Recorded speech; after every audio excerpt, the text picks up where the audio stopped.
What? Let the dogs out. Like, ooh, let the dogs out. Ooh, ooh. Off the Hook, airing on offthehooksports.com. Your home for real news, real opinions, and what really matters about Tennessee athletics. Always available on Apple Podcasts, Spotify, Stitcher, Google Play, TuneIn, iHeart. Like, share, follow, subscribe. Always available wherever you find your favorite podcasts. Welcome to the program. We'll explain why we have a dog in the camera shot here momentarily, thanks to our friends at Craft Treats. And there is plenty to talk about. Wednesdays mean Ron Slay, and also Wednesdays mean we'll give stuff away. We'll do that with message board bingo a little bit, and plenty to talk about. Tennessee goes black again.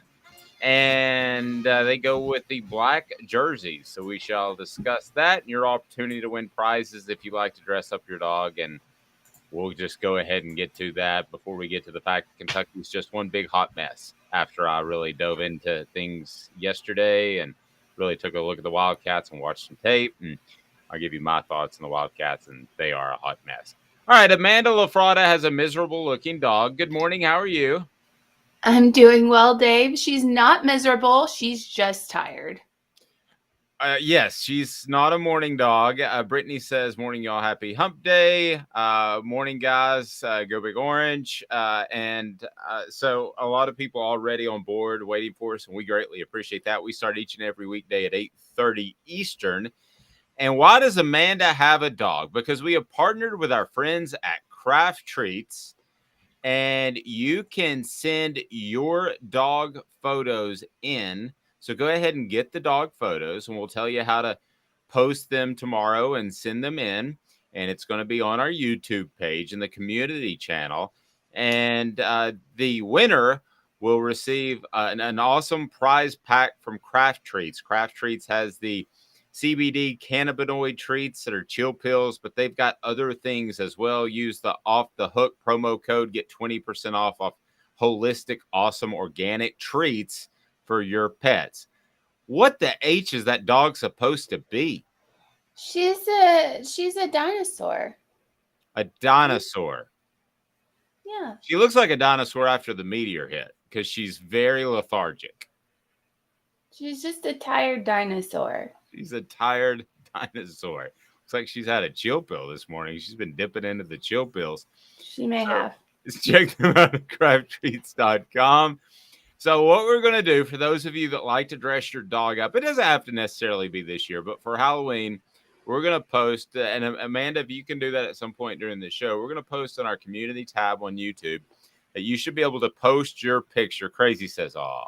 So see, it was sweet. It crosses demographic boundaries. I would have thought that the dog would have just endeared itself to the female 18 to 34 demographic. But as it turns out, we are getting an incredible response already about Ava, the dog, the dinosaur, the legend. Dogosaur. The Dogosaur. That's pretty good. Did you come up with that on the spot? I just did. Just did. That's the magic of broadcast. Joe says, I love the dog. David says she's cute. My Shih Tzu, watch your language, Raleigh, has an Ewok costume. Now, I'm going to go ahead and tell you that I would vote for the Ewok first. And I haven't even seen the picture of it. David says my wife wants to dress up my lab for Halloween. So we'll see how that goes. See if anybody can beat the Dogosaur. You'll be able to post that on our YouTube community page. Like, share, and subscribe. We greatly appreciate that. We continue to hit new numbers on the YouTube channel, which has been absolutely fantastic. And we certainly appreciate you taking part and subscribing. Again, I will say this. Only about 20% of you that watch have actually subscribed. And that's a typical YouTube number. That's not unusual. But we want to get those subscriptions up and turn your notifications on so you know when we have new stuff. Like, for instance, we'll have John Adams will be on our YouTube channel later today, and this show each and every weekday at 8:30. So like, subscribe, and share. So, Amanda, let's start with the Down and Dirty at 30, and it's brought to you by Honeybee Coffee. Honeybee Coffee is where you go to get fantastic coffee, and you can go and order their beans on the website as well. That's very easy to find. If you just go to Honeybee Coffee, you can find the URL is simple. Honeybee Coffee Co. honeybeecoffeeco.com. Amanda Lafrada, why is the coffee so good at Honeybee Coffee? I mean, they use the top 5% of beans in the world, and that makes it good. But at the end, it just tastes good. That's what you want. You just want it to taste good, and that's what happens. It's every morning I wake up, I have to grab it. So, and I mentioned this before, I'm not a big coffee drinker per se, but when I'm in Knoxville and I've started ordering as well, I am a big Honeybee fan because there's no coffee hangover with Honeybee, as you had mentioned before. So certainly Honeybee Coffee is the way to go. There's one day I guzzled 3 cups of it and it felt fantastic. So let's talk Kentucky, the Down and Dirty at 30. Not an opponent to be taken lightly. We've said that, but upon further inspection over the past 24 hours, I'm not incredibly blown away. Tennessee holds a 82-26-9 record thanks to Caleb Jaru on offthehooksports.com. You can read about this story. The Wildcats have gone a combined 38-19 in the past 4.5 seasons. So is that respectable for Kentucky, which is a basketball school, Amanda? I would say yes, respectable. I would say that Mark Stoops has done an overall good job. You? yeah, I think he's done a great job. I mean, he's done a fantastic job. He's probably the best coach that's been there since Coach Bryant. But it's still, unfortunately, a basketball school for Kentucky. I mean, that's what they're known for. That's who they are. And I think it's going to continue to stay that way, especially when Mark Stoops just pieces out. Because who wants to be at a basketball school coaching football? No one. Oh, yeah, right. And I'm going to, that's foreshadowing because I'm going to get to something where I don't think they really had his back on a situation. Stoops, despite the fact that Kentucky is respectable, has still struggled against Tennessee at 2-8. And it's an interesting matchup for Tennessee because a lot of these players grew up watching Tennessee beat Kentucky 20 plus consecutive times. So I think a lot of these Tennessee players think you should just beat Kentucky, but they are respectable. And again, we're not downplaying at all what Mark Stoops has done. I just think like a lot of other schools, there is a glass ceiling. And John saying Crazy Nugs, he doesn't like you and won't send you T-shirts to you. I will send you T-shirts. Crazy Nugs got his T-shirts. I thought everybody had their T-shirts. If not, the distribution department will be taken to task. I am the person who puts my email on here, and you can always reach out to me. All right, but let's talk about this Kentucky team right now. Not what Mark Stoops has done, not the fact that they are respectable. Like, share, and subscribe. Let's talk about this Kentucky team as we see it. Okay. Will Levis, foot and throwing arm shoulder injury. Offensive line, not great. If you can name more than 2 of their receivers, you win without Googling, you win a gift certificate to Craft Treats. I know you can't, so I'm not even going to say that. So, no. So, here is another issue. This, as I was digging into Kentucky, they're a different team with running back Chris Rodriguez. And Chris Rodriguez is a power runner, kind of an old school, if you want to think maybe of not as good, but if you want to think maybe a Travis Henry style for you Tennessee fans, he's not going to bounce it outside and create space, which really you almost have to be in today's day and age of football. But he is a guy that is going to be able to fall forward, pick up 3 yards when it should have been none, pick up 5 yards when it should have been 3. He's a fall forward 2 yards type of guy. So he's a power runner. He creates his own space, as the coaches like to say. But the thing that stands out to me most about Chris Rodriguez is Chris Rodriguez, if you look back, had an issue in which he was supposed to, him and some other players. Now, they haven't directly attributed and confirmed this, Amanda, but it's pretty common knowledge because he was sat for 4 games, that Chris Rodriguez was clocking in, or he was clocking in, filling out time cards at a hospital, because players are allowed to have jobs in the offseason. And that was a big deal 15, 20 years ago, that players during the summer could have jobs. And I'll tell you a quick story. There was a Tennessee offensive lineman one time, and I was doing a radio remote from a car dealership, and I pulled in and parked my car, and he obviously didn't care if he sold a car or not. This was to support a player. This was one of those hookup jobs where he could make a little bit of money during the summer. So a shirt, a button-up shirt, short sleeves, and a tie. Shirt way too tight, a tie just kind of disheveled, and arms crossed. 6'3", 320 pounds. Looks at me and he goes, "You want to buy a car or something?" Not the best way to intro a possible sales pitch. I may not be the best salesperson in the world, but I like it though. I like it. Just get down to it. You want to buy a car? No, yes. Okay, then. There you go. Well, okay. Maybe he was on to something. Maybe he was ahead of his time. Yes. But the point is you were able to get these jobs, so that was a thing. And that was a big thing, because used to be you weren't allowed to work because you were amateur. Now, I'm going to get to NIL in a roundabout sort of way. So Chris Rodriguez, here's what he does, and some other players. He's supposed to be working at the hospital. Now, I don't think that these were, what was the term during COVID that you absolutely had to work? The jobs Essential. Essential. I hope this wasn't an essential job, because Chris and his pals didn't show up a lot. And as a matter of fact, they filled out time cards that they were at the hospital at the same time that Kentucky was supposed to be having workouts, practice, and they were supposed to be in class. So, oops. That's okay. Stupid. That is stupid. Are you ready for it to get stupider? Okay. Stupid. Yeah. All they had, yeah, of course it's more stupid. That was the irony. So all he had to do is sign a contract to say, I'm going to tweet out, this hospital is awesome. And with NIL money, they could have paid him for that. So it's like they're using, like their offense is 15 years old.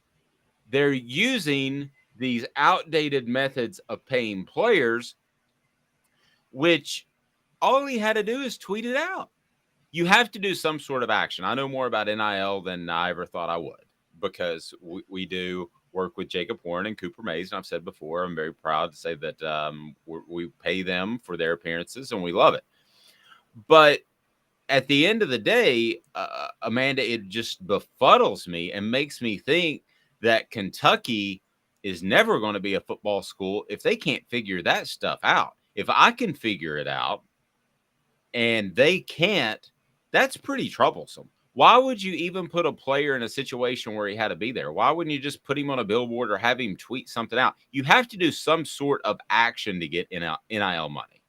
But it could Why be. wouldn't they just put him on a commercial? I don't know.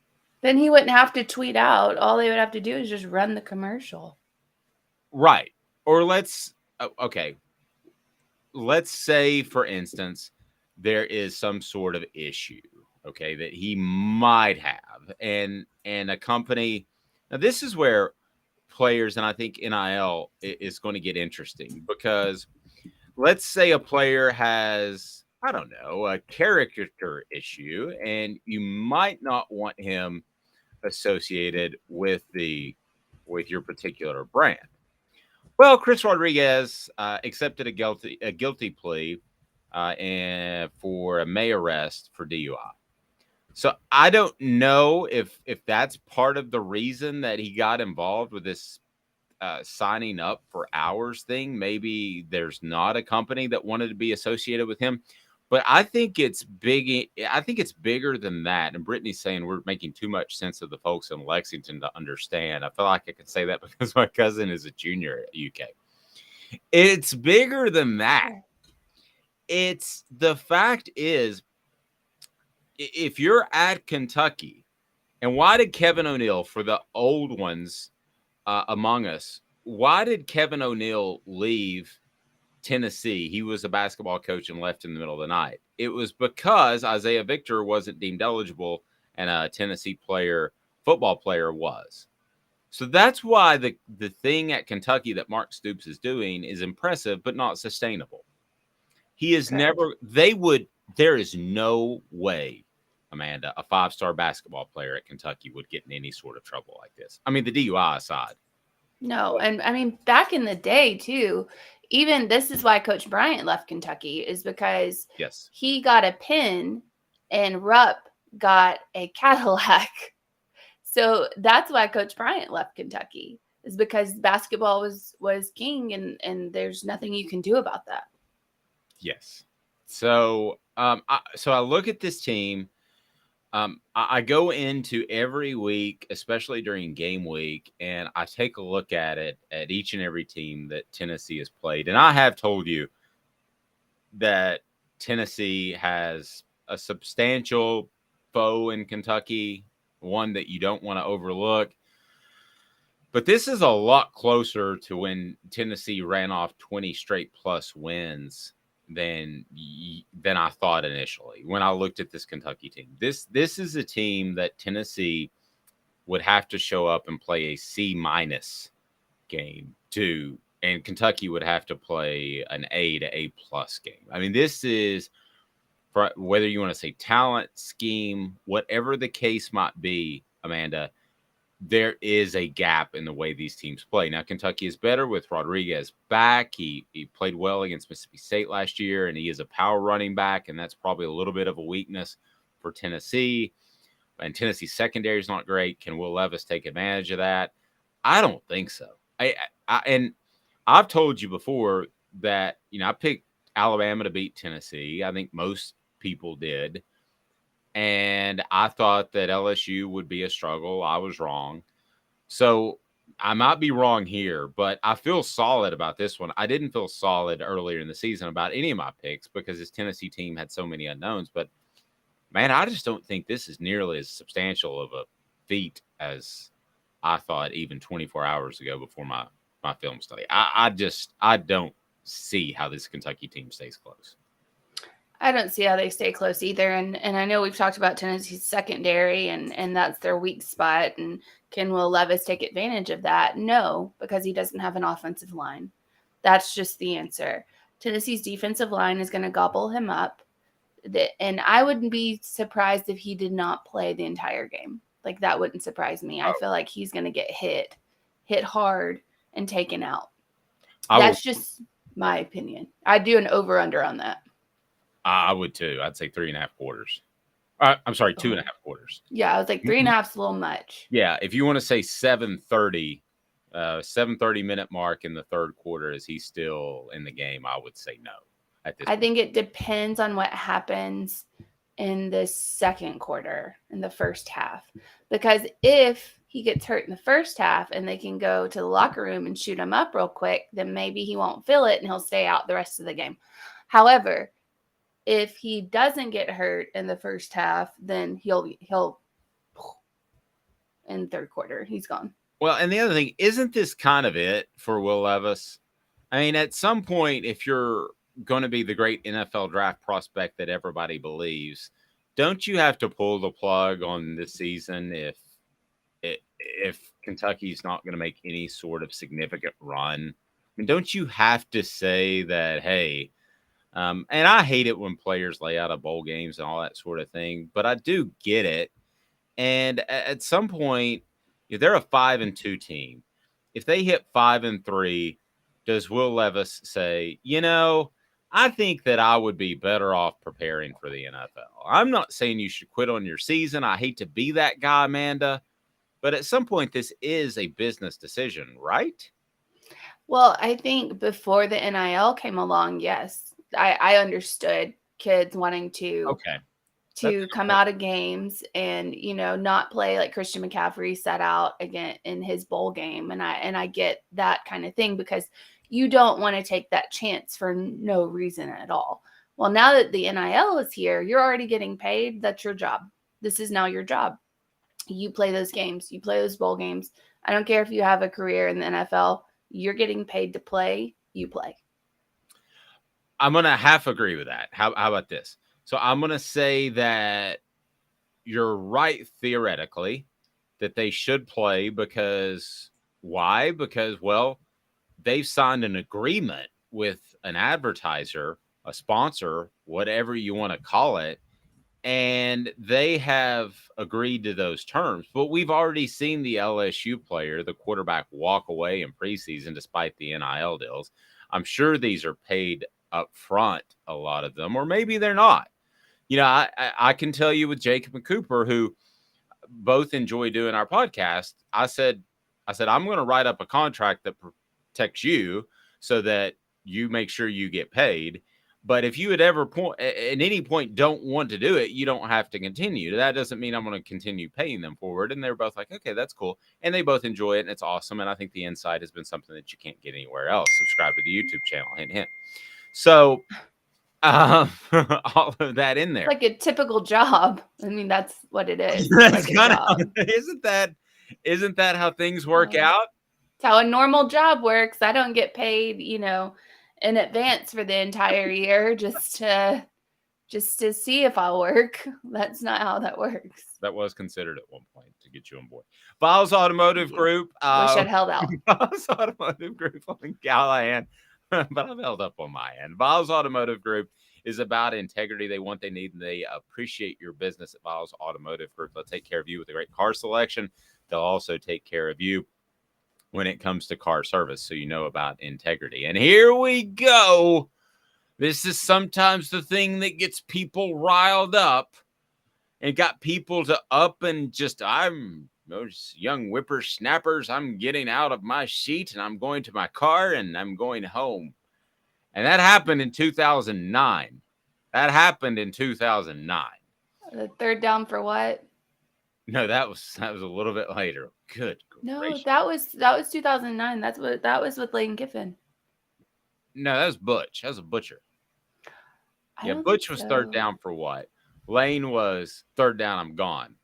So, but Lane, see what I did there? Okay, so Lane pulls out these black jerseys that look like the tearaway jerseys in the NFL. And by the way, Ron Slay's going to join us. So we enjoyed that. Go ahead, like, share, and subscribe.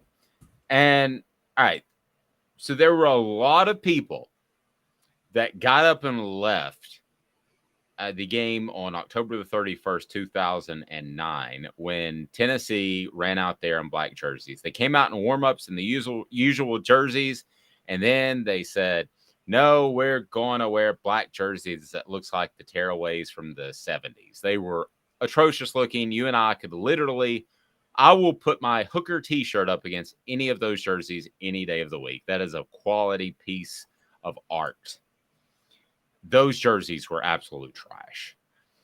So they looked awful. They looked like they were thrown together because they were. The administration, Lane Kiffin, Mike Hamilton, everybody lied about direct questions, lost a lot of respect for a lot of people on that night. And they're bringing them back. But what I want to delve into is, do you like the black jerseys? Are you a fan or not? So however you want to phrase today's tough question is fine. Crazy says the Hooker shirts are really nice. Thank you. I am so non-committal about jerseys. Amanda, I've mentioned this to you before.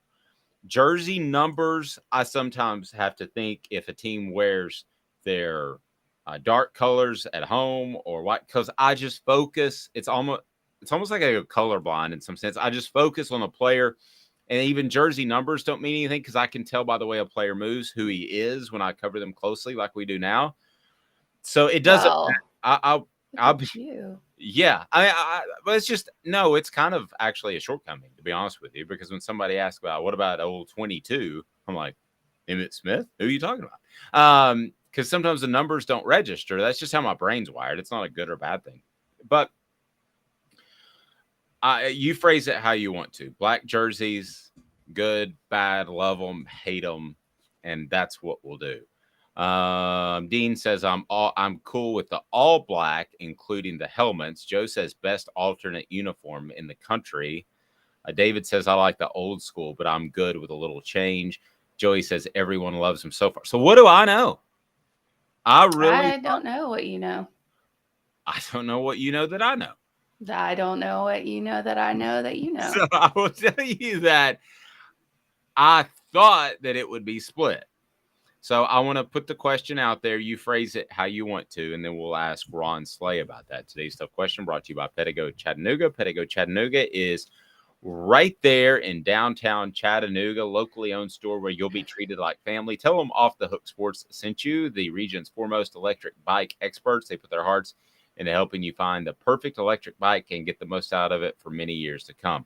Plus, you're going to be able to get service there that if you buy an e-bike and e-commerce, that is not going to be the case. Pedigo of Chattanooga. So Ron Slay will join us next. So how are we going to phrase today's tough question?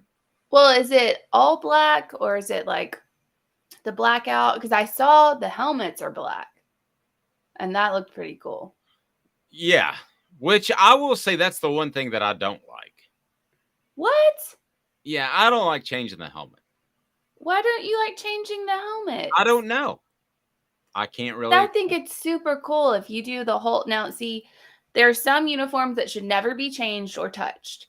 But if you're going to go ahead and do an alternate, just go all out. Except for, I saw, what was it? Oregon's uniforms, they have like pink stripes on them and stuff. That was wild. That was pretty cool. Well, Oregon's out there. Yeah. Aren't they like the home of basically Nike, like the owner of Nike or whatever? He's like an Oregon alum or something. Yes, the Nike compound is super crazy weird. Yeah, but they have reserved parking spots for Ronaldo and Michael Jordan. I parked in Ronaldo's spot. Okay. Well, he never actually drives there. It's like it's just a marketing ploy, just like, Ronaldo doesn't just drive up and like, hey, I just want to come see how my new shoes are doing. Well, he's not in the US ever, so that's fair. But I like the sports, like the college game day sign. It's like 7,563 like uniform combinations, 0 national championships with the. That's pretty good. It's very good. It's my favorite sign of all time. But anyway, is it all black? Yes. It's all black. So the weirdest part about the Nike compound is that they have a Bo Jackson room with a pool table. And I asked where the restroom was. And they have a Bo Jackson room, a pool table, a big Bo Jackson room that is basically never used. That's how big that place is. Like it's 18 buildings. It's just absolutely bizarro. So 2 minutes, Ron Slay, Off the Hook Sports. You won't want to miss him. Gary Viles here. I want to personally invite you to North Knoxville's newest sports bar and restaurant. It's Big Orange Phillies, located in Black Oak Center. And yes, folks, it's happening in Halls. Big Orange Phillies offers family-friendly environment with homemade meals and the best deli-style subs around. Billiards, darts, jukebox, shuffleboard, and cornhole, and a full bar. We also offer valet parking on weekends and during special events. We even have a covered back patio. It's happening at Big Orange Phillies. We want, we need, and we appreciate your business. Hi, Mike Davis here with City Heating and Air, reminding you to always dare to compare. Our team provides quality local heating and air service, installation, and maintenance across East Tennessee. We use only the best equipment like American Standard Heating and Air Conditioning for your residential, new construction, or commercial needs. Honesty, dependability, and customer satisfaction have been the cornerstones of our business since 1961. City Heat and Air. Dare to compare. This is Al's Dish Barbecue Supply, so come on in and see all the different rubs and sauces we have, plus a complete line of Green Mountain grills. Don't be overwhelmed. We have plenty of help so you can produce the best barbecue and amaze your family and friends. Barbecue is America's food. We'll do what we can to bring you all the best products. We're Al's Nest Barbecue, but Chattanooga goes to grill.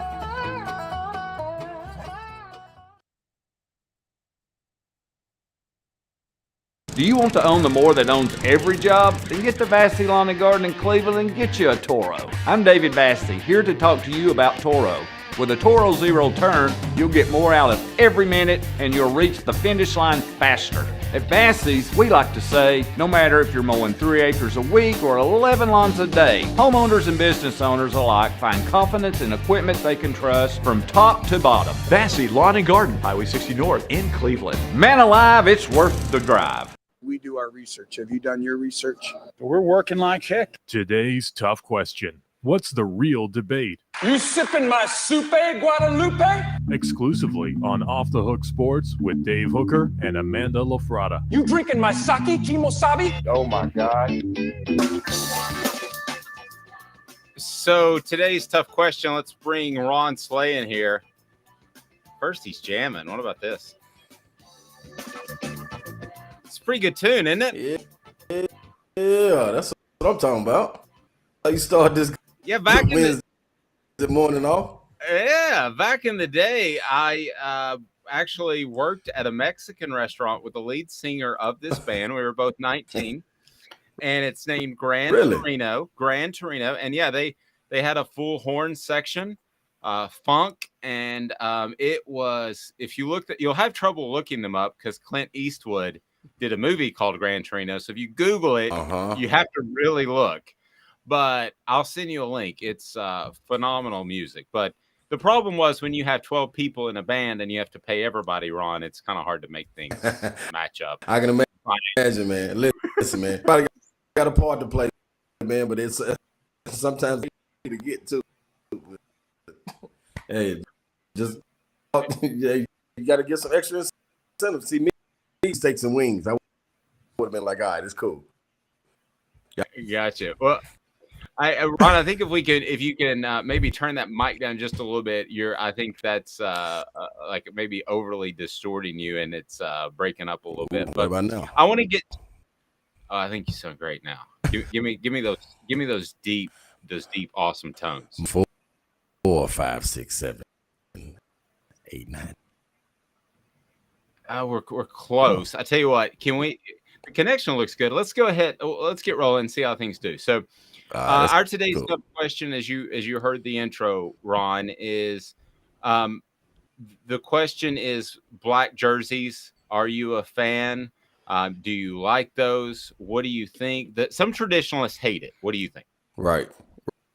Man, listen, I'm on board for the traditional look. That's a winner. But when you're talking about when you get separates people from other schools, they started to do 10, 15 years ago, giving different helmets and that's what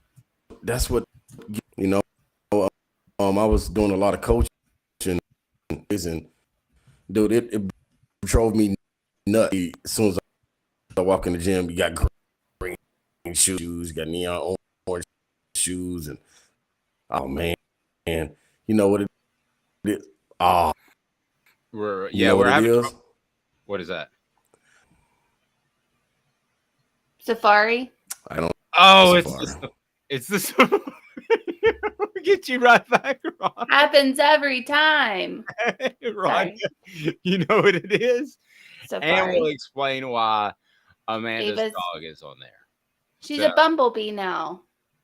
She changed She colors. changed her costume. She changes uniforms faster than the Vols. Yeah. So Well, they I just go want to people to see. Yeah, people to see. So we'll get Ron back with Google Chrome. He goes, "Oh, you know what it is? Safari. It's exactly what it is. What We all is know the what it deal is. with Safari?" So we just have to. No. Yeah, I don't know why that doesn't work with our software, but we'll get Ron back on. All right, so I don't know if he needs another link. And as far as the black jerseys, how did you decide to phrase that question? So what I went with was, what do you think of the black Tennessee jerseys?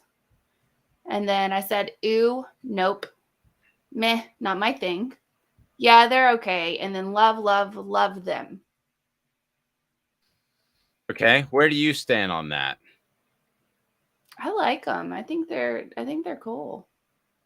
Like if you're gonna go different colored jerseys, and see, my thing is as long as you match the helmet. So like the smoky gray helmet, pants, jersey, great. The black helmet, black jersey, black pants, great. Love it all. Don't just be mixing and matching colors. I don't like that. Like Oregon does. So you wouldn't like Oregon. All right, let's bring Ron Slay back here. I believe we got Ron. Hey, Ron, how are you, sir?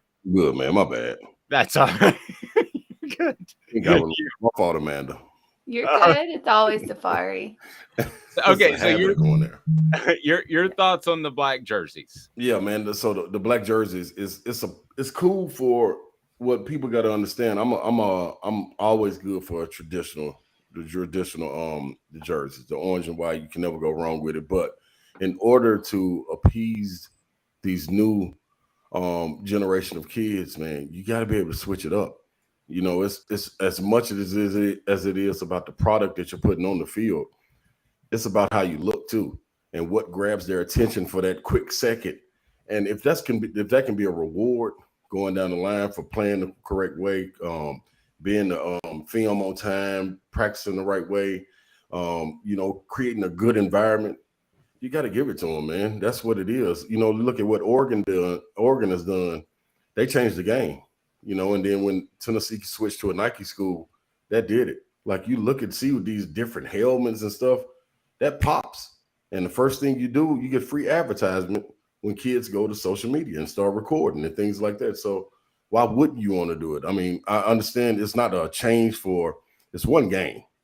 I mean, come on, man. And then it kind of goes with the theme, the Halloween theme. It's like, okay, I get it. And then, if you play good, you feel good, you look good, the result's gonna be good. So hey, I'm a fan of that.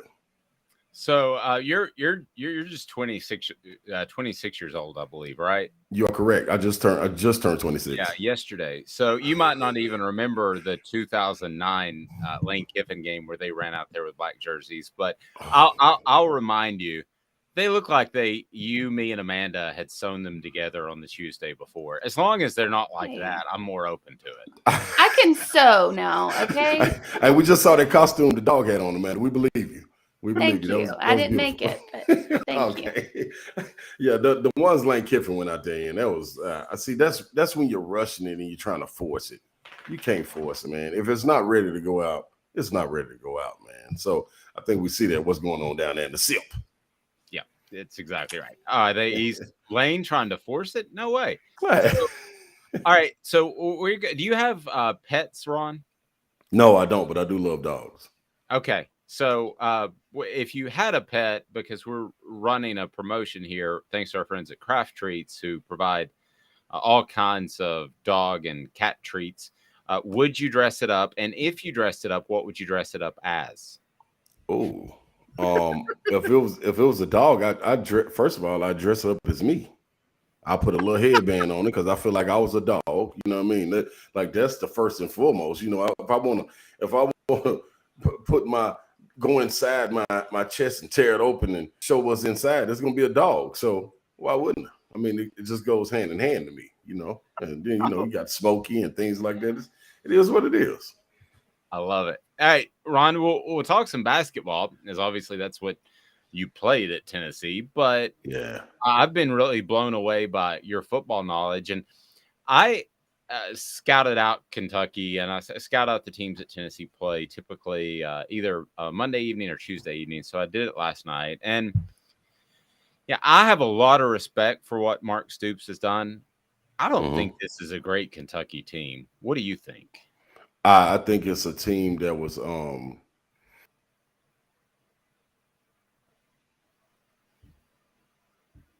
What just happened? I don't know. I think it's a team that we lost Ron somehow. How did we lose Ron? I don't know. We'll get that figure out. Don said, "My dog Dunk." Say something insightful, and I'll text Ron back. Okay. Well, I don't think this Kentucky team is that great. I think their first showing against Florida, when they played Florida, that was the first time anybody really saw them come out and do something. And it looked pretty impressive considering how, what their defense did against Florida. But other than that, this Kentucky team has not been great. And I know they didn't have Will Levis, and he got knocked out. I'm pretty sure during the Ole Miss game he got knocked out, and then he was out against South Carolina? Or did he play the entire Ole Miss game? I can't remember. Well, he's been beat up in some shape, form, or fashion with the shoulder and the foot throughout the year. So we have no idea. But reality, Will Levis is their entire team, because we saw them go against South Carolina, get beat by 10, or was it 24? Maybe it was 24-16. I can't remember. Anyway, get beat by South Carolina, which they should have never lost to. That shouldn't have ever been a thing. And they went out, got beat by them because they had no Will Levis. So reality is Will Levis is this entire team. So if you go after Will Levis, and I'm not saying hurt him because I don't want anyone to get hurt, but if you get to him enough times, he's not going to be the same Will Levis that we see. And I didn't think he was that good, honestly, until I saw Kentucky without him.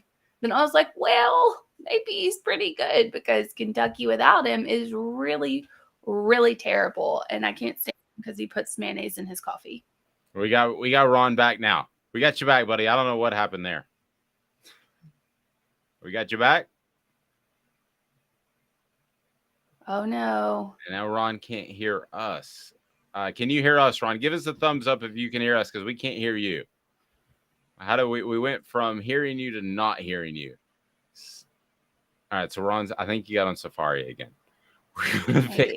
We're gonna fix that. Don says their running back is good, but rush defense is our strength. In a weird way, yes. And Tennessee doesn't have that big mauler in the middle. All right, let's bring Ron Slay back. I think we got Ron. There we go, man. I've been sabotaged. It's got to be somebody in Kentucky that's taking over my network, man. I know what it is. I sent one of these darn creepy cats down here or something, man. That's probably on the roof messing with my wires, man. That's okay. Trust me, we've had a tree fall in the house, knock out Wi-Fi powered when we had Ben Joyce on. So yeah, we're working through it. Oh, we're all right then. Yeah, this is nothing. All right, so Ron, again, you were giving us your thoughts on Kentucky. Some people think it's a top 20 or so team. What do you think? Yeah, I think coming into the season, man, with all the hype that they were giving Will Levis, they kind of went away in a sense from what got them those wins in the past 2 years and what made them who they were. You could always expect this to be a physical team up front in the trenches. And you have a guy like Rodriguez to depend on, who is a monster back there in the backfield. Like, that dude he need to hurry up and go to the NFL, man, get away from SEC football. But he's a problem. But coming into the season, you start hearing all the hype. Number one player taken, number one quarterback taken with Will Levis. So it's like Rodriguez is sitting out, so you put the ball in his hands to try to get it going. And the offensive line is just not blocking. He's just not getting the same protection at all. So if you can't, I said it before, I'm a trench lover. So if you can't get the guys up front to block for you or keep the pressure off of you, it's going to be difficult, man. So now you got to go back and be, with Rodriguez coming back, be a team that's going to run the ball, control the time, how you're going to do it. Talk about this NFL offense. You got guys out there on the boundaries. You got Smoke Cavassier in the backfield as well. Like, you got a lot of weapons, but how do you get it to him if you can't control the line of scrimmage? This man's been hit 20 times, and that's not even counting the pressures or anything. So I think they gotta figure things out, and I think it's just trying to plug holes while going through the season. And at this point, you're getting down to the nitty-gritty. The back end of their schedule is hectic. So this is the time to try to figure things out, and they've been kind of left with that. Yeah, I think this Tennessee defense is probably going to have a really good day. And I know people are worried about the secondary. How do you think that's going to play out? I mean, I don't see Will Levis being able to really throw the ball if he stays in the game longer than 2 quarters, just because the defensive line is so strong. Right. I think they'll get to him. But how do you see it playing out? I look at this defensive line and what Roddy Gardner has done with them, and also the development with the guys behind the front four. I think that's the depth that we've got over the past 4 or 5 games with Roman Harrison and these guys coming in to play. Like, you're able to give Byron Young and Tyler Barron rest, and then have guys and not have a drop off. So it's like, whoa, we can rush 4, and occasionally, you got Tim Banks and them throwing in a blitz here and there. So if you're keeping them off kilter back there, I think this team does good when you're able to just rush 4, and then you bring in the star guy, Wesley Walker or somebody, and send him on the blitz, and it's unaccounted for. So that's a problem. And I think that rushes guys along, and I think that helps the secondary. Anytime you can get a good rush, it goes hand in hand with the good secondary being able to cover, because the ball got to come out quick. The only thing that scares me is if they were able to time that blitz up with a guy like Robinson or Barry and Brown. For Lord's sake, man, anytime he catches it, this young man can go. So hopefully you're able to tackle in space. That would be the biggest thing. I'm not really worried about getting burnt over the top. I don't think that offensive line can protect that long, especially what I think a lot of people are forgetting about. Last year's game was in Lexington. This game is in Neyland, and the mystique to Neyland is back, which creates a problem for teams like a Kentucky, who went down to the Swamp earlier, and the Swamp is a great atmosphere. And that was early in the season when they were expected to win. Now you coming into a team that's number 3 in the nation, that's had Alabama come in. You had other teams come in and really go away with it. It's like, it's deafening. And they cannot predict it because none of this generation has seen it.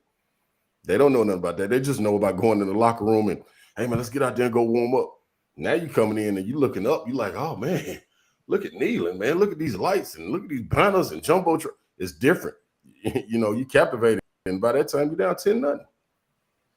Yeah, or 24-0. Pretty quick. We'll take all that.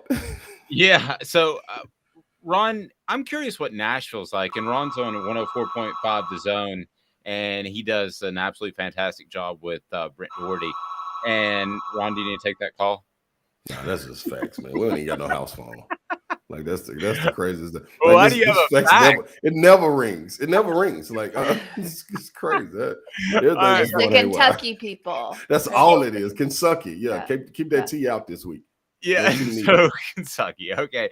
So Ron, I actually am able to look at my analytics for what we do, both the website and the YouTube channel.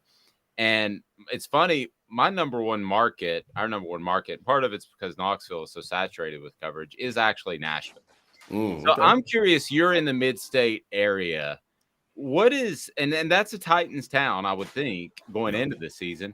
But how do you, as far as the interest level, how would you say the fan base is in terms of UT versus Tennessee Titans? Hey, man, listen, the thing with the Titans, not only do you have the Titans and the NFL market, you got the shield, the NFL shield behind them. So it creates its own buzz. I'm telling people here, earlier this year, we were in a sales meeting, me and Ramon Foster, and we went down to talk to the sales team, and I'm trying to explain to them, like, hey, man, the Titans is it. I'm telling you. But y'all have not seen anything until you seen them win on Rocky Top. Now, if you think the Titans dominate this market, just wait till they win. And they put a winning product out. And now you start to see it. Like, me, and I could be biased. I would say, man, it's probably 55-45 Vols. Wow. And that's tough to say, especially with Nashville being a melting pot. Like, you got all types of NFL teams here as far as fans go, and then the same thing goes as SEC because it being a city and people wanting to move back here and get work. So I still think, man, it's pretty strong, especially when winning. Now, if this would have been 2-3 years ago, I would have probably said, man, it's about 35%. We didn't grab a couple of bandwagon guys and jumped them on. We accepted them for a little while. They got to sit in the back of the train, but they on now. We may kick them off at any minute. But it's all good, man. It's lovely right now. You see orange everywhere. But it's palpable. You feel it on the show for sure. Yeah, without question. Especially after a win against Alabama, and then what's on on the horizon with a team like Georgia. If everybody take care of their business, they take care of Florida and we take care of Kentucky. I think you walk into this situation and you know what to expect, number 1 versus number 3, and that's big time. And I think you see it. Popular may not even be the right word for it. Yeah, I agree with that. And I'm from Nashville, so my entire family lives in Nashville, and I remember back in the day when Tennessee was good, there was orange everywhere. Yeah. I mean, there was orange everywhere, and I think it's still the same way, especially now that Tennessee is on top again. I hear it from all sides there. Like my entire family, we were at my aunt's 60th birthday party or something, and my cousins had the Tennessee game on their phone because we were out in the middle of nowhere, like Bon Aqua, Tennessee.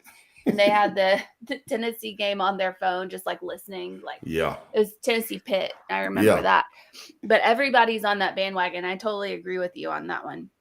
I see a lot of Predators in Nashville. That place goes nuts for hockey, and I never thought I would see that in my entire life, because it's pretty crazy that everyone just loves the NHL, because they did not when I was growing up. They same here. Did not. Same here. They did not. So what do you think the reaction is to this Tennessee team being so good this season?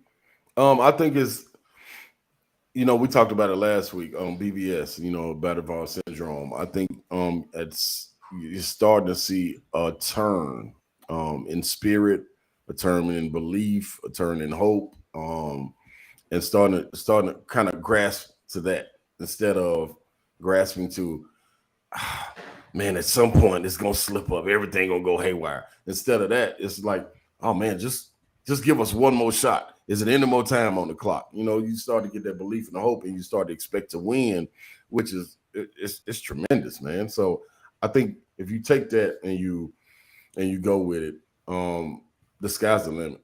I love this team being good, and I think you get teams you kind of get to pile on when you get comments that Kentucky is a basketball school. That's something for us to latch on to. Then you get Coach Saban with the Burton deal, and it's something else for us to latch on to. And we're like, oh man, it is Tennessee. The pride and everything is back. Like people really, like you said, waving their colors and they're choosing. And the good thing is, it's a line drawn in the sand. It's either you hate them or you love them. It ain't no middle land or gray area anymore. It's sides chosen, and I like it like this. I'll accept this all day long. So just let us know what it is. Ron, let's go back to your recruitment. I know the story of Kentucky and how involved they were, but for those that don't know, why did you choose Tennessee? And obviously you're from the Nashville area, but Kentucky, how hard did they come calling? Kind of give some that don't know a little bit of background. Well, man, I'm right here in Nashville. We had a great by the name of Ron Mercer, and he went to the University of Kentucky, so he turned the lights on immediately for me. Seeing them go up there and compete, win national championships and things of that nature. But then that was 95, 96, in 97. And I also was able to see what was going on at University of Tennessee with football being so dominant. A lot of my teammates, John Henderson, Reggie Ridley, Buck Fitzgerald, were going to University of Tennessee in football. Now, I played football in high school, so my relationship with them, this was when people were playing 2 or 3 sports in high school. So my relationship with them was like brothers. So I was in the gym one day playing basketball. Coach Cut came in. He was going to recruit John, and I was just in that hoop, and I saw him stop and talk with Coach Fitzgerald for a second. And I'm at this time like a sophomore. I ain't got a clue who it is. I just know, man, it's a white guy. He look important. He talking to Coach Fitzgerald. Let me go on the show out real quick. So, I'm in that dunking, boom, boom, boom. So he meet me. Next thing I know, he goes back and tell Coach O'Neal and them guys and Coach Ferguson, hey, man, this kid down there, y'all need to recruit. So if y'all don't, I'm going to try to go recruit him. So that's how I got on the radar with him. Ended up going to Oak Hill Academy. I verbally committed to University of Tennessee after what they were putting out Tony Harris being a McDonald's All-American, Charles Hathaway McDonald's All-American, Vincent Yarbrough, #1 player of McDonald's All-American. So it was doing something good, starting to go to tournaments. So the basketball was on the scene. I get to Oak Hill Academy, and I verbally committed before getting there. In the fall, we're doing practices, and coaches are able to come in. Gary Williams from Maryland, Pete Gillen from Virginia, Tubby Smith, fresh off a national championship, coming up to see the guys. And no Tennessee guys were coming. So I was like, I told Coach Smith, I said, hey, Coach, I mean, why ain't no coaches came up here to see me yet? I want to get my back rubbed a little bit too, pacify me a little bit. So I tell Coach Smith, hey man, I want to open my recruiting back up. And I liked what Tubby was doing. Cliff Hawkins, I knew Mercer. Cliff Hawkins was our point guard. He was a junior there. He committed to University of Kentucky. Jules Kamara was already there. He had went to Oak Hill Academy. So I had a connection with him. So I go in this Coach Smith's office, tell him that. He said, no, Slate Hawk. In this voice, Slate Hawk, you can't do it. You got no Slate Hawk. I'm like, Coach, for real, man. Everybody else done came up here. He's like, just go back and sleep on it, man. Sleep on it. So I go back to the dorm, get up next morning. Man, Coach Green, Coach Ferg, everybody came up the next 3 days. I was like, all right, I'm going to keep my commitment. But I was about to turn, man. I was on my way to Kentucky. There wasn't no question about it. Wow. Oh, no. Well, I don't blame you. I was like, man, there's too much love being shown, and I ain't getting none. No. No, I don't blame you. One of the things I draw from that at the beginning of what you said is it was really football that drew you in initially. Yeah. That's pretty interesting to play another sport, but it was football that drew you in. Was the excitement around the program? Was it just the relationships you had, or both? It was everything that was going on in the program. Like I came on my unofficial visit, the Florida game in '98. Oh, that was a pretty good game. Yeah, I mean, until that Alabama game, I don't think it was anything that could top that. So, man, I was there in the stands when they rushed the field, took the goalpost down. I was about to jump over the wall. Coach Smith grabbed me by my shirt collar and said, "Don't you do that." So we went on back. And on that ride back, man, I told Coach Smith, I said, man, you can call them tomorrow and tell them I'm signing. Like it's a done deal. Like that atmosphere is what I'm all about. And I came from a situation at Pearl Cone where football and basketball were as one, so I could only imagine what was going on up there at University of Tennessee, not being a student there. You had the Lady Vols win the national championships. Football team won national championships. Basketball is going to the tournament year in and year out. So I'm like, this is it.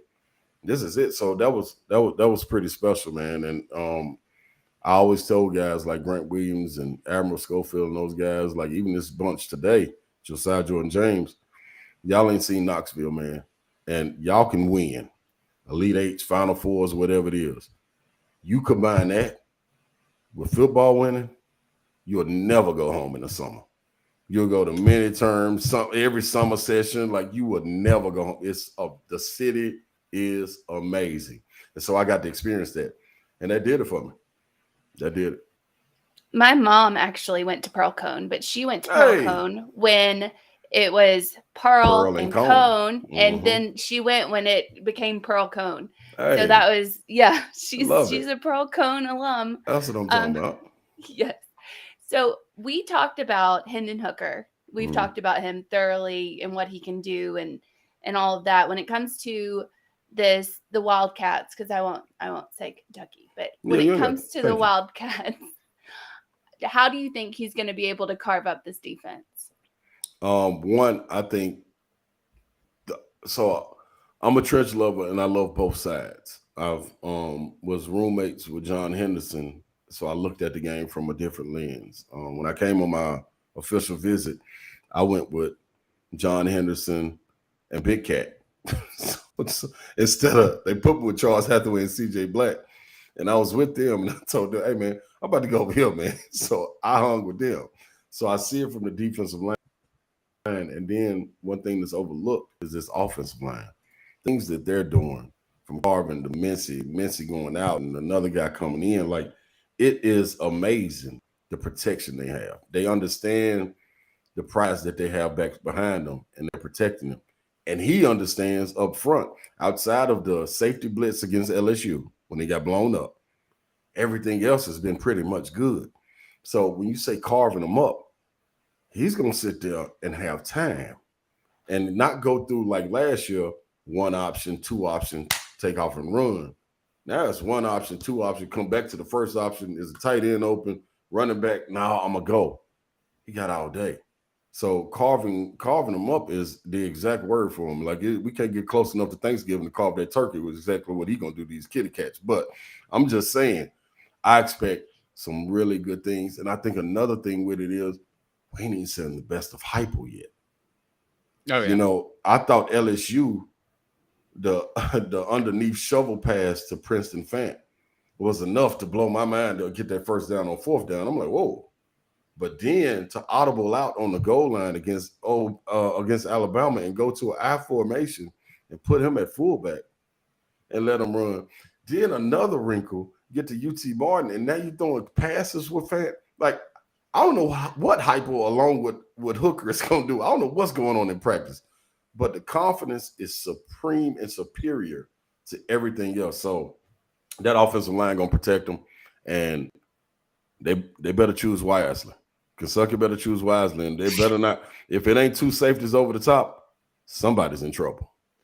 Ron, last thing, I know you got to run because we'll transition over the course of the next few weeks into basketball. Ron's going to join us each and every weekday at 9 Eastern time on Wednesday, I should say. But Ron, this Tennessee basketball team, we all know the Sakai's of the world, Santiago's of the world, Josiah Jordan James, who we might be working with shortly, might have an announcement on that. Hey, get Joe James in there. We're working on that. So, but who are we not talking about that you're hearing good things about? Because I know you're still really tied in. I would say initially Tariq Key. I think he would be the guy that jumps off initially when you talk about a guy coming in that averaged double figures for his career, coming in, being able to shoot the ball, stretch the floor. And I think the surprising thing would be he's not just a shooter. Like, the man can play. You can give him the ball, go one-on-one. He can post up. And being a guard, that gives you a different dynamic because him and Josiah Jordan James on the court at the same time, if you put Josiah at the 4, him at the 2, Zakai at the 1, you know, you mix in Phillips and Meshack and guys like that with Olivier down low, it's just crazy what can happen. But the depth, I think, is going to surprise a lot of people. Another guy's Meshack. I think Meshack last year gave him a lot of spurts off the bench, and he couldn't stay on the floor because of his offensive ability. Him being able to really work on this game in the offseason, being able to score the way he is, allows him to stay on the floor longer. You know, and this is saying, of course, we can always, like you said, point at guys like Zakai. You know, I think he's going to take a different step. Julian Phillips, we expect him to be in and out of there. Josiah, Olivier taking steps, Euros. But Meshack would be the guy that I think you can kind of put your finger on and say he's going to be the guy. And then I also believe Olivier. You know, I got to give some love to guys that get out there in the paint and work. Olivier is going to be a guy that I think that takes the next step. And I could see Olivier going on and averaging at least 17 and 10, 17 and 8. You know what I'm saying? And that's pretty tough to do on a team where you got a 9 to 10 man rotation. And the way you play defense and you don't save anything, you got to get out there and guard. So 17 and 8 a game is pretty impressive, and I think we can get that done. Ron Slay of 104.5 The Zone there in Nashville. And Ron, you've officially arrived because the dating websites are now posting on our message board, which means you are taking off. There go my people. That's what I'm talking about, man. Listen, hey, they just looking for a little after hour fun. Don't y'all pay no attention to them, man. We ain't messing with them right now. You didn't even mention the Boom Boom Room, so they're just coming out.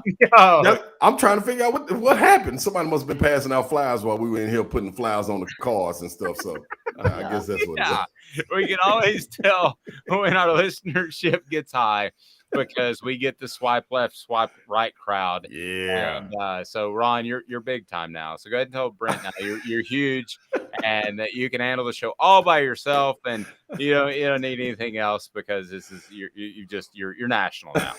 Ain't no doubt, man. Hey, man, a salute to everybody in the chat too, man. I'm seeing them on there. I'm seeing the Kentucky love in there. You know what I'm saying? I see them asking about. I got Santonio Beard, rest in peace, man. But hey, It's beautiful, man. This is what I'm talking about. We're gonna keep building.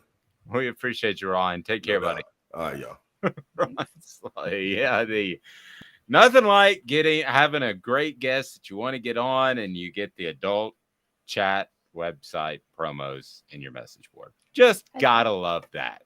I think that you hate it, but I like to see it because that means we're getting somewhere. They're not going to be on anybody's just chat board, like somebody just sitting there with two listeners or whatever.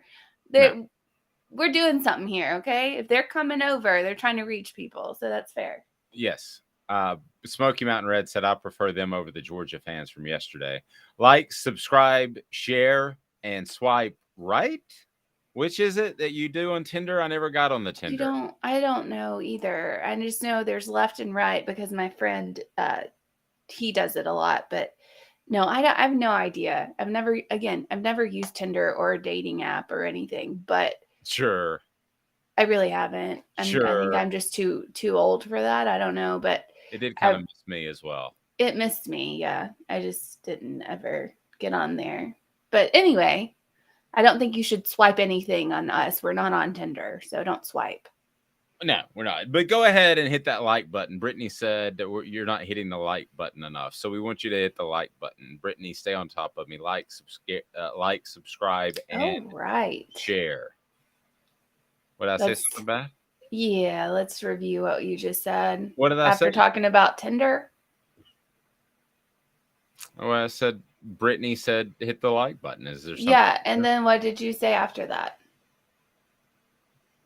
Oh, Brittany, stay on top of me? Why did you like that? Well, clearly not, but you're talking. Absolutely. Golly, in your 30s. We're talking Tinder. Swipe left, swipe Get right. in your 30s and the ladies just go wild. I think it's just years of bartending. I think somebody's about to blush because she's in her 30s and her mind's in the gutter. I'm not gonna blush. I'm a bartender, of course my mind's in the gutter. I will long story. I'll get to that later. Ron Slay's appearance brought to you in part by Owl's Nest Barbecue. Their mission is simple: give you all the barbecue supplies that you need. They've got the rubs. No Tinder related. They've got the rubs. They've got the sauces. They've got the Green Mountain Grills there in Ooltewah. It is right off the interstate. So if you're ever in the area, tell them Off the Hook Sports sent you. Joe said, I met my wife on Tinder. We both swiped right. LOL. Is that true? Oh, that's cute. Well, that's cool. I told you I was part of a wedding. I don't think you'd mind me saying it. Mike Stoley played offensive line for Tennessee, and they addressed the fact that they met online, and that was like a big weird deal back in the 2000s, early 2000s. Now it's just like how you meet people. It's just no. Yeah. I just barely dodged that. I think I barely dodged the online stuff. Oh, but I think they just met on Facebook. I don't think they. Well, yeah, that's fine. I have a couple of friends. They're getting married next September, actually, and he slid in her DMs, and that's how they met or officially started dating or whatever. Joe said it's totally true. That's cool. Well, I thought Tinder was just for the one night thing. I didn't realize it was for relationships. I think it can go either way. Although I have another friend, they just got married and they met on Tinder. Okay, well, maybe it's a dating thing. Trevor says, I'm 30 and I met my wife on Facebook. Crazy said the show is family friendly except for the sex bot talk. Yeah, that we're going to stay away from that. And I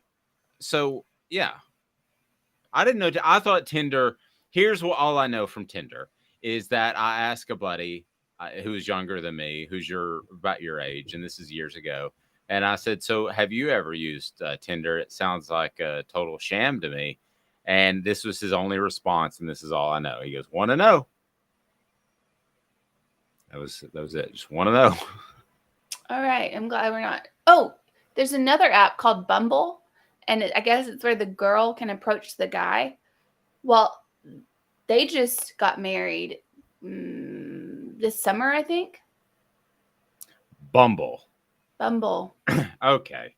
Well, I will say this. Lots of- I wouldn't want a serious relationship to necessarily start with Bumble. This day in sports history, you're not going to believe I bumbled onto that one. Put a little effort into it. But maybe Tinder's a thing still. Is it still a thing? We'll yeah, discuss Tinder's that. a thing. Can I download it just to see what it does? If you want to get divorced, you can. I'm not going to do that then. There you go. Okay. All right. So you're not going to believe what happened this day in sports history. It will absolutely blow you away. Back in 2 minutes. She's Amanda. I'm Dave, Off the Hook Sports. It's Gary Viles here, Viles Automotive on Callahan Drive. I've been selling cars here in East Tennessee for 27 years. In that time, I've come to realize it's not about the car. It's about you, the customer. So I'm here to take care of you just like family. Good credit, bad credit, you name it, we can get you taken care of. If we don't have it, we can find it for you. We go across the country to get any vehicle that you want. And here at Viles Automotive, we don't believe in fake numbers. We just give you great deals. And as always, we want, we need, and we appreciate your business. Do you want to own the more that owns every job? Then get to Vassy Lawn and Garden in Cleveland and get you a Toro. I'm David Vassy, here to talk to you about Toro. With a Toro Zero Turn, you'll get more out of every minute and you'll reach the finish line faster. At Vassy's, we like to say, no matter if you're mowing 3 acres a week or 11 lawns a day, homeowners and business owners alike find confidence in equipment they can trust from top to bottom. Vassy Lawn and Garden, Highway 60 North in Cleveland. Man alive, it's worth the drive. This is Steve Rain. I own the Midnight Oil and Michelin Tire Direct service station here in Ottawa. It's not a fancy place, never has been, but it's a clean place with clean restrooms and good folks who work here. We sell gas and fix cars, nothing glamorous, but we love what we do and we're going to keep doing it for a long time to come. There's not many real service stations left, and that's a shame. We're the guys just like the guys back in your hometown.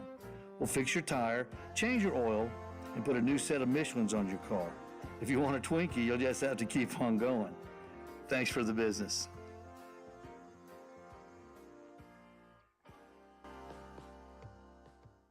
Hi, Mike Davis here with City Heating and Air, reminding you to always dare to compare. Our team provides quality local heating and air service, installation, and maintenance across East Tennessee. We use only the best equipment like American Standard heating and air conditioning for your residential, new construction, or commercial needs. Honesty, dependability, and customer satisfaction have been the cornerstones of our business since 1961. City Heat and Air. Dare to compare.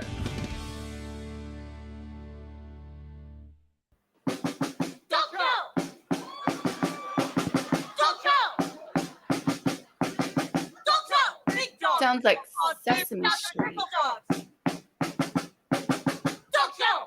It is the best.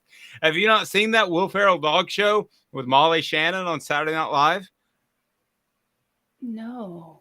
Yeah, if you dress your dog up, you can send us a picture. Are we going to get that? We'll have that up on our YouTube channel, the community page. You send us a picture of your dog that you have dressed up or are going to dress up. And thanks to Craft Treats, you can win a gift certificate to Craft Treats. You haven't seen Dog Show? No, I've seen the Oh, Molly yeah. And I've seen the cheerleaders. I'm Yeah. Miss Colleen. And I'm Mr. David Larry. As usual, I am joined by my delicious friend, Mr. Rocky Balboa. You need the visual of seeing the dog dressed up. So you dressed your dog up. He is dressed as Copyright. Robert Copyright. Urich in his role of Spencer from his hit show Spencer for Hire. Well, we can play it in short clips. So, so it's a dog show on our YouTube channel. And we're going to post on there on our community tab where you can post pictures of your dog. So you post pictures of your dog and it's dressed up, then we're going to draw one person out as a lucky winner of a Craft Treats gift certificate and go with the chill pills. Or your cat. Or your cat. I always say dogs because I'm a dog guy. I would be a cat guy, but I'm allergic to them. So I promise this day in sports history, we'll tell you more about the Halloween contest, dress your dog up, because that's not weird at all. What, dressing your dog up? Super weird. No, it's not. But it's fine. It's fine. For people who don't have children, leave us alone. Okay, dress your dog up. I'm sorry. All right, dress your dog up. And here we go. let's go to this day in sports history. This day in sports history, putting things in perspective, exclusively on Off the Hook Sports with Dave Hooker. You're so old. When you were a kid, rainbows were black and white. And Amanda LaFrada. 2 kids on the block just called. They wanted you as a backup dancer.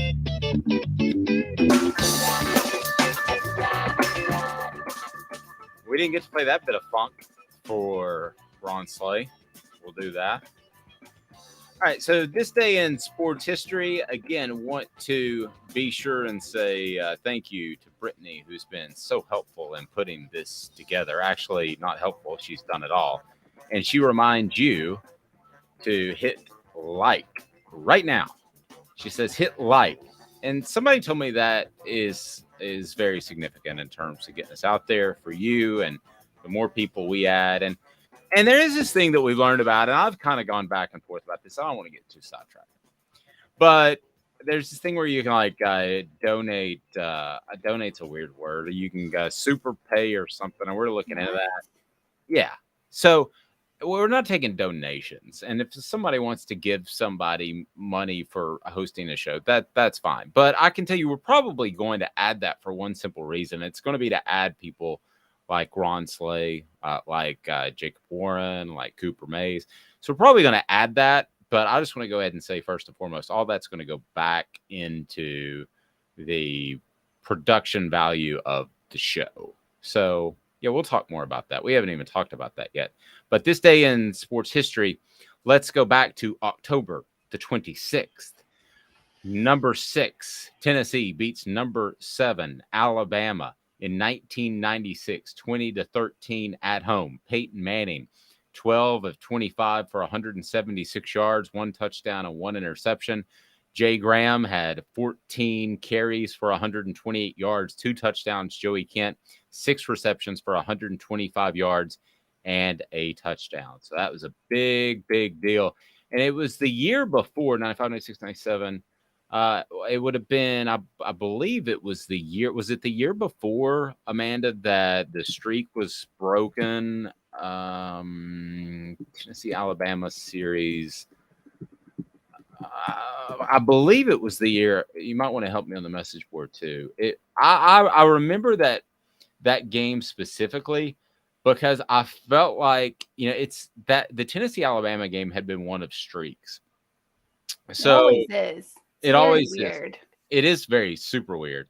So I felt like that if you want to look at that in particular game, I remember that one. So on October the 26th, it was 1996 where Tennessee defeated Alabama 20-13 at home. So if you go back to 96, it was the year before. So there was a little bit of a tussle in 93. Tennessee and Alabama tied. Now, Tennessee gets credit for the victory because there were NCAA issues and they used to take away wins, but whatever, that's a tie.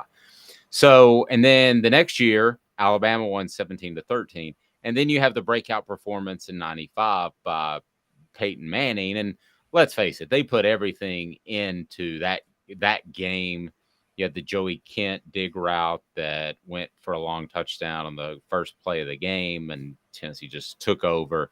But really, it was the next year, in that 96 year, the one that we're referring to, that stood out to me as one that kind of set the streak, because that was one that Alabama was up for too. There was no sneaking up on Alabama anymore. They had been really good under Gene Stallings in the early 90s. So Tennessee, probably because Alabama dominated the series in the late 80s and 2000s, probably got a ability to sneak up a little bit and threw everything at them in 95. But in 96, they won in a gutty performance. And sometimes, Amanda, to win in a gutty performance is more impressive to me than when everything goes right for you. Because if everything goes right for you, life's cake, right? But if things are going hard for you and you overcome, that was a game that they gutted out that I thought really led to a streak on Tennessee's side in a series of streaks. Yeah, I prefer the games where someone just if it's your team, you just dominate the other team so that you don't stay nervous the entire game and just pace back and forth. So if I'm a fan, I like those games, but not being a fan, watching two teams just go head to head and make it like a difficult game like we saw this year, Tennessee, Alabama. I mean, that game was probably the most exciting game in college football this season because it was just a back and forth. Every down mattered. Every single possession mattered. So to watch games like that as a viewer, I think those games are probably the best to watch. And it shows you what your team is really made out of. Like it shows you what you're made out of. Because if you go out there and you dominate somebody, yeah, your talent's probably better.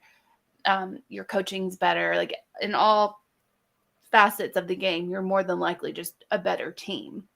But when it's a battle like that, a head-to-head coaches, I mean, everybody's battling. The trenches are battling. Secondary's battling. Coaches, there's a game, like a chess game going on. And those are the games that are super interesting to watch. Yeah. And again, the Tennessee-Alabama game is one that is about streaks. I mean, it's the only rivalry that I'm aware of that is so streaky. That is just, I mean, there's not a lot of other ones out there, at least that I'm aware of, that it is a situation where it just seems like one team dominates. I mean, if you stepped into the rivalry at the wrong time after an 8-0 run by one team, you'd be like, why is this even a rivalry? If you came from Mars, you'd be like, what in the world? What's the big deal? But it is a rivalry. So Tennessee, Kentucky, and I gave my thoughts on Kentucky earlier in the show. If you didn't get a chance to listen, you always can rewind it and go back. I just don't think after really diving deep and studying them that they're very good at all. While I think that Tennessee doesn't need to go out flat by any stretch of the imagination, I think they could and still win against Kentucky. I just, Will Levis is beat up. Chris Rodriguez makes them a little better in the running game. The offensive line's not great. I don't like the secondary matchup against Tennessee's receivers. There's not very many secondary matchups where you would like them against Tennessee's receivers, but there's zero. Yeah. I mean, at the end of the day, this is, I don't know if you want to look up where the point spread finally sat. Because I think about Tuesday or Wednesday is when we get a really good idea, because there's been a lot of movement, not as much in the middle and later in the season, but we have seen that before. So I think Tennessee wins this game handily. And yeah, I thought Tennessee would play. I picked Tennessee to beat LSU, not in the fashion they did, and to beat Florida. I thought that they would play really well against Alabama. I thought in the end, something like that scoop and score fumble on the exchange between Hendon Hooker and Jabari Small, I thought that would probably happen and that Tennessee wouldn't win that game, but would play incredibly well. So I was half right. So heading into this Kentucky game, I don't see them stubbing their toe. I don't see them having a bad week at practice. I think there is a buy-in factor that is really strong. And we talked about this yesterday.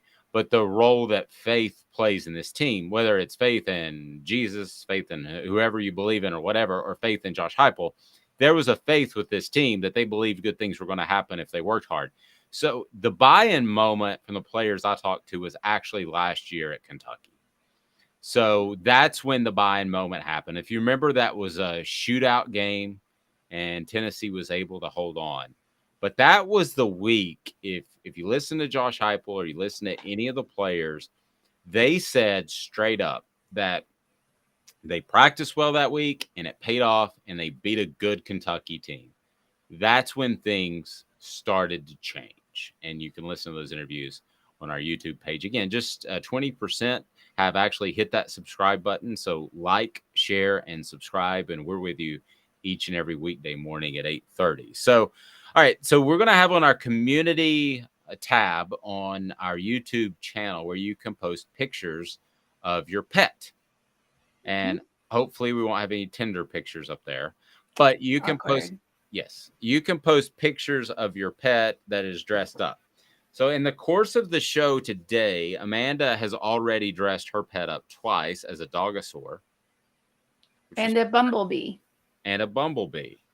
So if you want to post on there your pet, then we will be able to draw one, random one, So what is your pet going to be? And you'll win a gift certificate to Craft Treats, not just for the chill pills, but whatever you want. Go to crafttreats.com and use the promo code Off the Hook to get 20% off. They've got the CBD cannabinoid treats that will help your pet overcome arthritis, anxiety, or maybe even digestive issues. So, Amanda, what will your pet be dressed up as on Halloween? And will you celebrate Halloween on Wednesday or the actual day of Halloween? Saturday? I was like, why would you celebrate it on Wednesday? Today's Wednesday. Yes. Yeah. Look at that weirdo lady who's out celebrating Halloween on a random Wednesday in late October. With her dog. Hey, I do my own thing. You pick your dates, I'll pick mine. I'm not That's acknowledging daylight savings time either. How about that?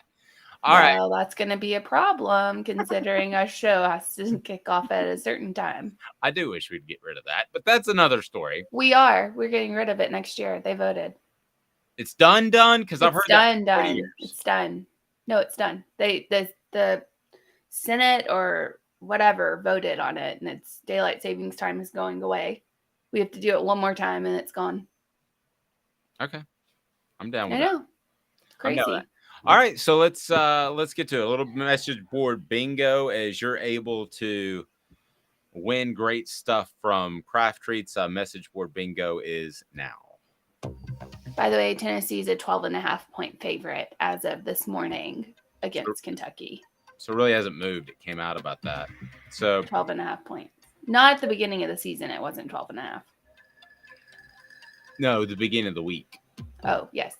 Yeah, it was about 12. I saw 11.5 and 12.5 on Sunday. Circa is usually the first one to put their number out. So here's the way this works. Amanda is going to read off a post on a message board, and then it's your opportunity to win stuff. You can tell us what message board it was posted on. So this is a rabid crazy fan, and they're going to post on the message board. Yes. And when they post rabies. Yes. They're foaming at the mouth fans. Apparently. Foaming at the mouth fans. FOTHMF. Foaming at the mouth fans. Yep. All right. So read the first one. Brittany says today is my youngest birthday. He's 2, and I'm going to let him wear his dino costume when he gets home. Oh, that's cool. Oh, happy birthday to your 2-year-old. And he's going to be a dinosaur? That's so cute. Yeah. Well, Brittany, Dawn's already guessed Hawaii, and Amanda hasn't even guessed. So you've got to throw Hawaii in there so Dawn's right once. I will eventually throw Hawaii in there, although it'll probably just be something about the environment or something like that. So this is an SEC school. What if we sold the Natty Trophy? How much of a buyout would that fund? Okay, so this is somebody that's struggling. This is somebody that's won a national championship. I think I know who it is. No hints. Because if I think I know who it is, no hints. You have 10 seconds on the message board to win a gift certificate to Craft Treats. We have LSU. We have Auburn. We have Alabama. I don't know why Alabama would sell a national championship. Brittany says John has to be right. There's your 10 seconds. I'm going Oklahoma. They're not in the SEC. Oh, I didn't know you said SEC. Yeah. Oh, no, it's none of those. Vols time says Auburn. Kevin says Florida. None of those. Who is it? It makes no sense. It's Texas A&M. Where are they going to sell a national trophy? I don't know. I mean, I guess they have to sell one way back in the day. Yeah, I guess all that oil money could buy a national championship, and then you could sell another one, maybe. Boy, the wheels are going off the Texas A&M thing as fast as they can possibly go. When you start leaking stuff about players smoking pot before the game, then that's what has been leaked. Then you've got people that want you out, and they want Jimbo Fisher out. I mean, it's past I will go ahead and tell you it's past the point of return. It's not coming back. And I said the same thing about Jeremy Pruitt. I said when that Georgia State loss happened, it's not coming back. He's not going to right the ship. You get so far gone, and when people in your program start leaking that sort of thing, that players are smoking pot in the locker room before the game, which happens more than you would think, then it's done. It's absolutely done. Kevin says that they have a trophy like in the 40s or the 30s. Yes. Yes, they're really just really bad. When people start leaking stuff, it's done. So Jimbo Fisher, it's been a great run in College Station. Actually, no, it hasn't. But you're done. Sorry. I mean, I'm just being real frank with you. That's not going to end well. I don't care if the buyout's $90 million or $900 million. Because they've got oil money, which comes from dead dinosaurs, which makes me think, if you dress your dog up as a dinosaur, does he come back as oil? And it doesn't seem like million years. Texas A&M's the only thing going off the rails at the moment, Dave. All right, what do we got? Message board bingo. All right. Urban Meyer. Let's all be honest. We should make him say no 15 times. Hire Meyer and be in the playoffs in 2024. Even if he only stays 5 to 7 years, we probably get a natty and a truckload of talent. Okay, I think I know who this is. You have 10 seconds. I think I know who this is. Crazy says Nebraska. No. Dean says Auburn. Dean is correct. Dean is correct. Dean, here is my email address. Email me, and you will win a gift certificate to Craft Treats. DavidOffTheHookSports.com. Bingo, bango. So, Dean, email me, and I'll hook you up with a gift certificate to Craft Treats. And it's not just the chill pills that help with the CBD and that help with the digestive issues and the anxiety issues, and they also help out with arthritis. It's more than that. But whatever you use, whatever you choose, use Off the Hook promo code. Off the Hook promo code and get 20% off. Why are you looking at me? That is a lot. Whatever you use, choose use. Yes. All right. Have a fantastic day, everyone. Thank you for the dating posts again that are popping up. Dean, you're very welcome. Don't forget to email me and we'll get you hooked up. She's Amanda LaFrada. I'm Dave Hooker. We'll be back with you at 8:30 tomorrow. Heath Schuler on the program tomorrow. So looking forward to that. Talk about Hendon Hooker breaking his consecutive games with a touchdown pass record. That should be pretty awesome. Look forward to talking to Heath. This has been a production of Off the Hook Sports. Like, subscribe, and share. We greatly